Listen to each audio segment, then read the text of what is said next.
pornography and making lewd jokes, things like that around her. So I know that kitchens can be one of the most very kind of day class A places to work. A lot of cussing and a lot of bad jokes and things like that. And a lot of kitchens are that way. That doesn't excuse the behavior, and it doesn't excuse what happened with her. So unfortunately, people don't see it that way. Some people don't see it that way. And I don't really think this should be a white or black issue. It is simply an issue of creating an environment where someone felt very uncomfortable working there on a daily basis. So, it's very clear to me that she should win, in my opinion, from the evidence I've seen, the depositions that I've read. So what that leads me to, though, is, about race, what makes you one race or another? And, race is an interesting subject to me because I'm a race, so I say almost every fucking show because I talk about race so much on my show. So I wanted to read to you quickly, it might take about 5 minutes, I guess, to read quickly this article I wrote about race on April 24, 2012. And the article was entitled "The Truth About Race." And the reason I wanted to read this to you is because it pretty much succinctly explains, what I feel about it and kind of makes people understand how race came to be and why we have different races and why there really is no race. And if you are racist, you're a fucking idiot. So this is what it says, and this is what I wrote. I said, so often people are concerned with race in America. It's a volatile subject. One that causes hate crimes, murders, hatred, bigotry, prejudice, discrimination, and many other horrible consequences. To be concerned with race does not necessarily make one a racist per se. However, a person's mere preoccupation with race, whether Caucasian, African American, Asian, Hispanic, or otherwise, can be a sign of latent, if not overt, racism.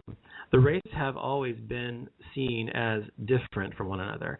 African Americans typically have darker skin than Caucasians. Caucasians typically have lighter eyes than Asians. Asians typically have shorter statures than most Hispanic people, and there are differences between races.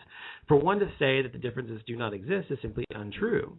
However, the question is, how different are we? Are we really all that different, or are our differences simply superficial and minute?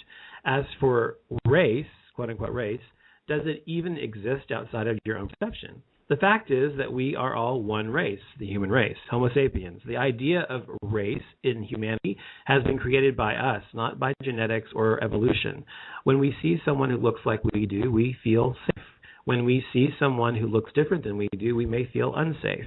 These feelings are not necessarily innate, but are merely learned most of the time. Upon birth, we are essentially a clean slate, and we are malleable and can be shaped into whatever our environment and our genetics sometimes dictate. Racism is a learned way of thinking. Creationists, by the way, whom often also believe that the races were created and not meant to mix as according to the Bible, often frown on the idea of evolution. It's not as if evolution is questionable for plant species or animals or any other organism to anyone who actually accepts science as reality. For example, most creationists will accept that the sky is blue and the grass is green. They also accept that the sky is blue because of the combination of oxygen, nitrogen, and Rayleigh scattering in the atmosphere, or that grass is green due to chlorophyll. They may accept that when you drop something, it falls to the ground due to gravity, or that when ice melts, its molecular makeup alters and becomes water. However, when confronted with the exact same science that dictates physics and chemistry, they may accept, in regards to evolution, they deny the science. They instead choose to believe in a book written over 2,000 years ago, when the writer still believed in a flat Earth and did not even know that the existence of the Americas. The same adamant belief that the races were created and human beings created as they exist today and walked alongside dinosaurs is one of the catalysts for racism today in America. For if they understood and accepted the science behind the evolution of the races, they would understand that races are indeed only 0.001% genetically different. That difference accounts only for superficial visible differences such as skin color, hair type, eye color, height, bone density, etc. So where did that 0.001% difference evolve and why? It all started in Africa about 150 to 200,000 years ago. Bands of humans began migrating out of Africa only about 70,000 years ago. As we spread across the globe, populations continually bumped into one another and mixed their mates and genes. Africans have darker skin because they have more melanin in their skin. The closer people were to the equator, the darker their skin is to protect them from the sun. Europeans developed different hair, to contend with a wet environment and lighter eye color due to living in caves in the colder climates for centuries before the ice melted and created a lush landscape around them that they once came out to. Asians developed their eye folds and their cheekbones to protect them from the harsh climates and reflection of the sun on the snow from where they originated. They migrated to present-day Japan, China, Mongolia, etc., only 2,000 years ago, and so they retain this characteristic. Almost done. According to the Genographic Project, a nonprofit research group which has traced back close to 500,000 participants' DNA to the same two African ancestors, the proof is in the science. Many volunteers are finding results that they never expected. Many African Americans finding that their ancestors trace back to Europe, while many Europeans are finding their lineage traces back to Africa, yet all of the participants trace their initial ancestor back to Africa. The science behind this is sound and has been published in a lot of respected scientific journals. So, if we accept science as being proof of something, and science has proven that we all originated from the same place, then that means race only exists in each of our perceptions. And I am living proof of this. Although my mother is of German descent and my father is African descent, I was born with blonde hair and blue eyes and very pale skin. As a matter of fact, both sides of my family thought I wasn't my father's child, that it wasn't possible that I could be his child. They stuck to their beliefs until I got older and saw that I was indeed my father's son. As I got older, my eyes turned hazel green, my hair medium brown, and my skin olive. Even with these changes, as I went through my teen years and 20s and now, I am almost always perceived as something other than what I am, typically Hispanic or Middle Eastern. So people come up to me speaking Spanish. I have no idea half the time what they're saying, or people will assume I'm Middle Eastern and will look at me suspiciously as I board a plane. Even though my family has been American before there was an America since 1704 in Virginia. These perceptions are incorrect and are an illusion because the reality is that I am half white and I am half black, no matter what I look like. But my reality is altered because of how others perceive my race in their own minds. Race only exists in our perception. It does not exist otherwise, and we all are all exactly the same and come from the same place, but with different shells. That is not to say that cultural differences do not exist. They do. People often conflate culture with race, and in reality, they can and often are disparate. An African American who grows up in the culture of a predominantly African American neighborhood and is probably surrounded by other African Americans and does not go to college will identify much differently with their quote-unquote race than an African American who grows up in the culture of Beverly Hills in a mansion with predominantly Caucasian acquaintances and friends and goes to Harvard. One is not inherently necessarily better than the other, but they are undoubtedly different. It's only one example of how culture affects the perception people carry about race, when in reality, it's really culture that people are often looking at. Two more sentences. To discriminate against others because of race is as ridiculous as discriminating against your own sibling or parent because they have a different hair color than you do. Race exists only in our minds and perception of other people. If it's in our minds, then that means it's not this thing that is beyond people's control. It's simply about changing how we see the world, our perception. It's really very simple. Don't see race when you meet someone. See them for who they are otherwise. At least then you'll be a victim of the illusion of race, and you finally can say with a certainty that you are indeed not a racist.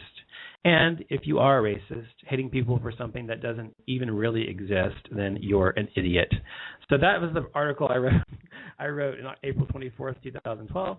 It's called The Truth About Race. So that pretty much describes everything I needed to say about that particular topic, but I wanted to make sure that I gave people a chance to respond to anything they wanted to say. If you want to call in, the number is 323-843-6160. I think, though, that it is true when you have a discussion about race, people get upset. And a lot of white people, for example, don't understand why people of a minority why they get so upset when people are attacking them racially.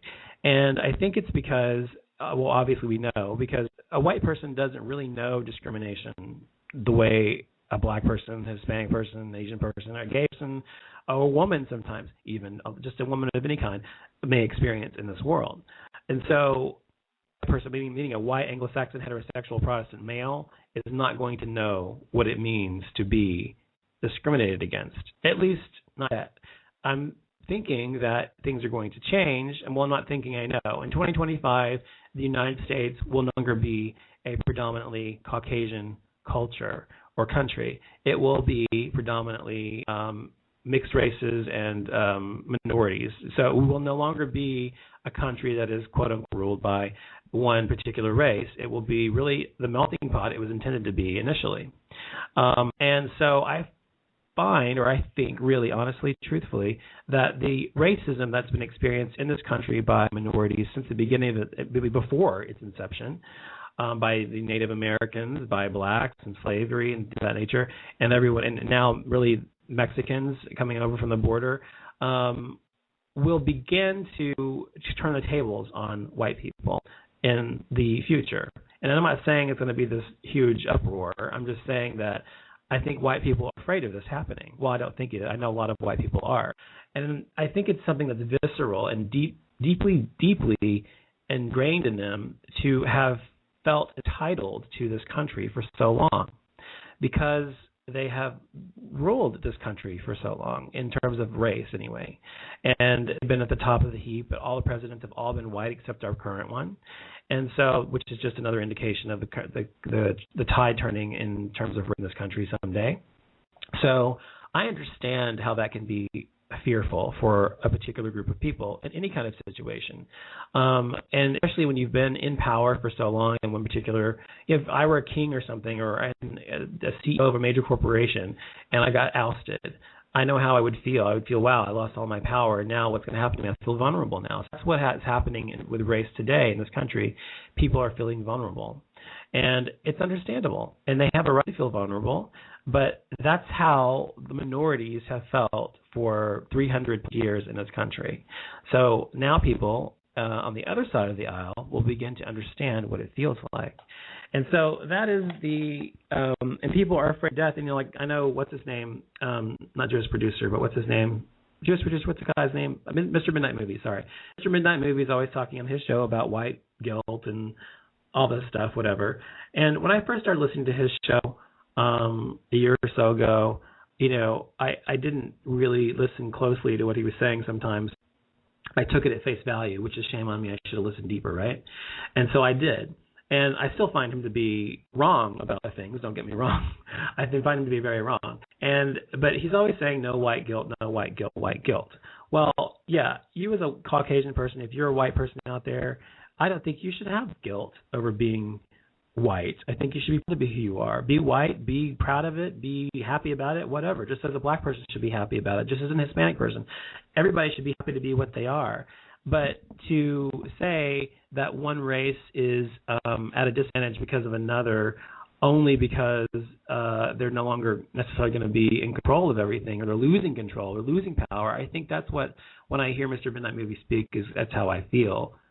That's what I feel he's feeling inside is fear. And so fear, unfortunately, usually leads to a lot of bad things.